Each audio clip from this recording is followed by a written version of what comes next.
Dans cette vidéo, vous allez découvrir pourquoi je trouve que c'est beaucoup plus facile de se créer une vie simple ici sous des climats tropicaux plutôt que dans des climats froids, humides et très difficiles à vivre comme en Europe, comme c'est devenu en Europe.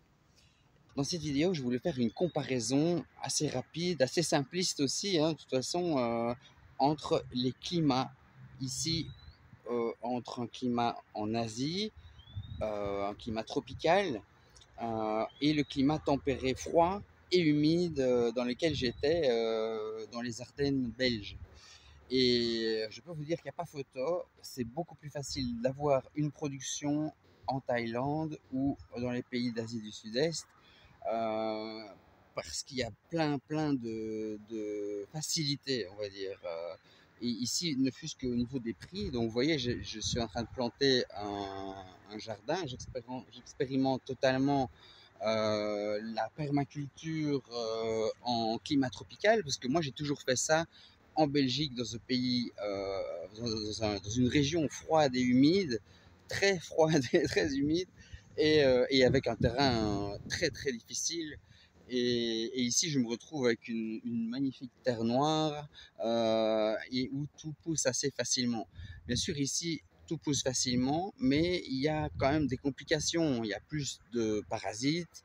C'est des choses que je vais apprendre à gérer ou faire comme les gens du coin. C'est-à-dire, ben, ils font pas d'efforts. Quand ça donne, ça donne. Quand ça donne pas, ben, c'est pas grave. On plante autre chose. Et voilà, ici, au niveau des plantations, par exemple, j'en ai eu, à mon avis, en tout, pour ouais, 50 euros, 80 euros. Et donc là, j'ai des arbres. Ouais, là, rien que les arbres, j'en avais pour 15 euros. Et puis alors après, j'ai mis des plantes, des vivaces. Là, j'ai des vétivets. C'était pour rien aussi. Et donc, j'ai encore commandé aujourd'hui pour. Donc, c'est compris dans le total que je viens de vous donner pour environ 35 euros aujourd'hui. Et j'ai 40 plantes, quoi. Et des arbres, des arbustes, des lianes. Et j'essaye de recréer les 7 strates en permaculture dans ce jardin. Bien sûr, il va falloir du temps. Et aussi, je m'adapte parce que le but est de produire assez rapidement pour simplement manger de la qualité, des fruits et légumes bio. Et dans ce jardin, je vais densifier un maximum parce que quand je lis les recommandations, on doit mettre tous les arbres à 10 mètres chacun les uns des autres. En effet, mais je vais planter entre en attendant qu'ils deviennent grands parce que là j'ai un durian par exemple qu'on essaye parce que dans la famille ils ont voulu donc on a mis des durians, pas sûr que ça va marcher, mais justement ça pousse très lentement, il faut des années. Donc en attendant, j'ai quand même planté du citron vert, il y a eu du bambou pas loin, il y a un autre avocatier là, un autre arbre, je ne sais plus lequel c'est. Ah oui, ça c'est du kaki.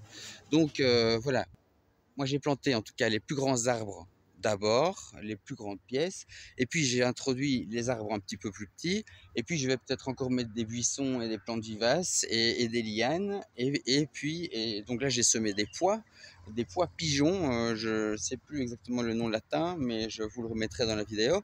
Et donc tout plein de plantes qui vont supporter le système, qui vont créer de l'azote, qui vont fixer l'azote. Bon, j'essaie de remettre en pratique toute la théorie de la permaculture appliquée à la réalité. Et voilà, je pense que ça va bien se passer. En tout cas, tout se met vraiment parfaitement bien ici pour que ça donne carré, comme on dit chez nous. Donc, ouais, c'est vraiment, je suis très enthousiaste et pardon, je me réjouis de vous montrer les résultats. Et même s'il y a des choses qui ne vont pas, c'est pour ça que je suis venu, c'est pour apprendre, expérimenter et créer cette vie de rêve. Donc ici, en comparaison avec ce que j'ai vécu comme difficulté dans mon climat belge pendant plus de 10 ans, je dirais que il n'y a pas photo, ça me fait vraiment plaisir de planter des choses et qu'elles poussent vraiment, qu'elles poussent vite et bien. Et ça me fait vraiment plaisir. C'est un vrai bonheur. Et par exemple, quand je sème des pois, ben, il y en a 10 et il y en a 10 qui sortent et ils ne se font pas bouffer par les limaces. Il y a un peu d'escargot, mais c'est pas la catastrophe comme sur le terrain sur lequel j'étais. Donc ici, voilà, on a un grand mur aussi. Ben là, je vais peut-être essayer de trouver une solution si je reste plus longtemps ici. Essayer de trouver une solution pour mettre du treillis et couvrir ce mur et en faire un truc qui va apporter des fruits, quoi, hein. J'ai mis par exemple ici, donc là c'est pas fini, hein, mais on a juste le manguier et j'ai mis au pied un fruit de la passion, sawarotte en taille et le fruit de la passion va faire de l'ombre au jeune arbre. S'il en fait trop, ben, je peux couper, ça n'est pas grave, ça repousse.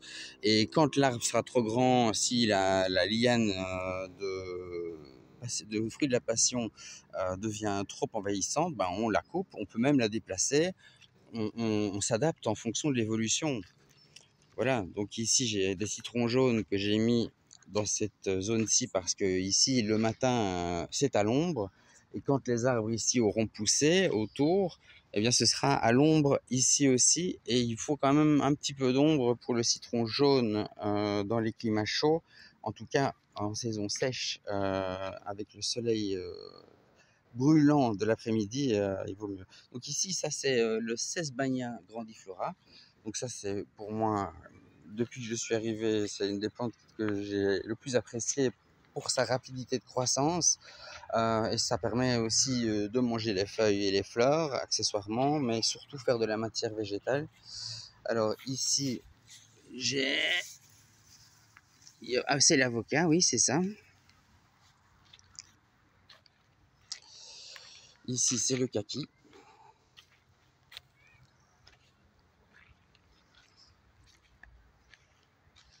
Ici, je dois refaire ma structure. Et donc, encore un durian. Et ici, ce sont des sapotilles. Mais il y en a une qui a souffert à la transplantation. Voilà. Et alors, toute la ligne de bordure, ce sont des vétivés. C'est une plante qui permet de retenir les terres quand il va beaucoup pleuvoir pendant la saison des pluies. Et en même temps, ça fournit beaucoup de matière de feuilles pour faire du mulch. Parce que donc cette fois-ci, moi, j'ai juste acheté du foin pour aller plus vite. J'ai pris aussi des déchets du terrain. Là, il y a un tas un peu plus loin. Et donc j'ai utilisé les deux, mais par facilité, j'ai acheté du foin pour pouvoir couvrir toute la surface. Donc, voilà.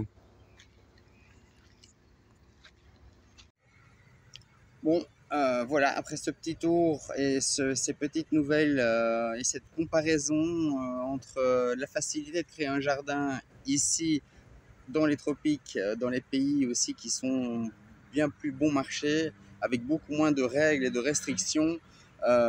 Finalement, il n'y a pas photo, c'est vraiment plus facile ici. Maintenant, on verra avec le temps. Mais moi, ça me permet vraiment de savoir que finalement, j'ai fait le bon choix parce que j'ai pu augmenter mon expérience dans la vie au lieu de rester dans un endroit qui était hyper compliqué et dans lequel je n'arrivais pas à vivre de cette activité de permaculture. Eh bien, ici, ça change tout, les potentiels changent. Bien sûr, ici, la plus grosse difficulté après, c'est de pouvoir créer un business qui tourne également. C'est la même chose, mais c'est d'autres complications. C'est parce qu'on est des étrangers et je suis un étranger, donc je ne peux pas faire ça normalement dans une optique commerciale. Donc j'envisage peut-être de partir aller voir dans d'autres pays d'Asie du Sud-Est ou d'autres pays au climat où l'hiver n'existe pas. Et alors, moi, ça me plaît vraiment, ça me convient beaucoup mieux de vivre comme ça, surtout que j'adore les fruits Et aussi, je connais tous les bienfaits des fruits pour la santé quand on les mange frais, cueillis sur l'arbre. Et c'est aussi là toute ma motivation d'avoir un jardin où que je sois. Pour moi, il faut des fruits. Et bon, même ici en Thaïlande, ça coûte presque plus rien d'avoir des fruits. Ben, ici, pour moi, ça n'a pas de valeur. Les fruits qu'on produit soi-même, c'est incomparable. Il n'y a pas de prix pour ça.